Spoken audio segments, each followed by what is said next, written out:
חג סוכות הגיע, וזה החג שבו אנחנו בעצם יכולים להוציא לפועל את כל האור שקיבלנו בראש השנה וביום כיפור, וגם לשמור עליו לטובת כל השנה.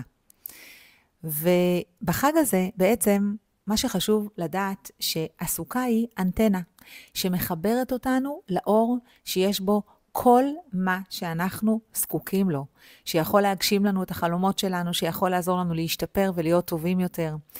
אנחנו בעצם עוברים מסע של 7 ימים שמסתיים בחג נוסף שקוראים לו שמחת תורה, שבו מתגלה האור המקיף, שהתפקיד שלו הוא לעטוף אותנו ולאפשר לנו בעצם לממש את כוח הנשמה שלנו לאורך השנה כולה.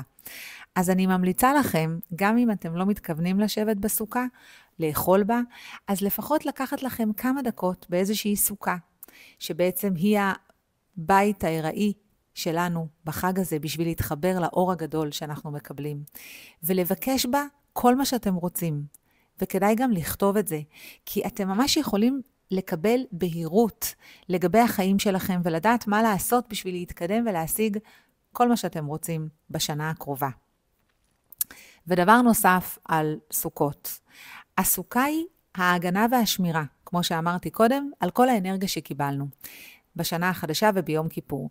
ואחרי שאנחנו נועלים את האנרגיה בתוכנו בתפילת הנעילה, אנחנו שומרים על האנרגיה ובעצם המודעות שלנו בסוכה היא איך אני שומר על כל האנרגיה.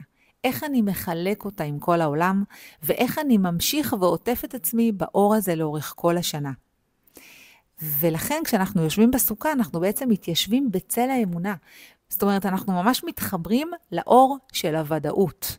וזו מתנה מאוד גדולה שאנחנו מקבלים בחג הזה, וזו הסיבה שכדאי לשבת בסוכה ולאכול בסוכה ולמשוך אורות, ולקבל את המתנה הגדולה ביותר של סוכות, הגנה.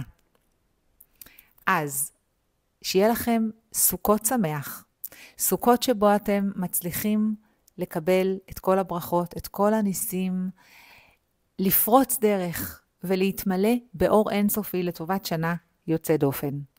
אוהבת אתכם, אתיקה אלקלעי.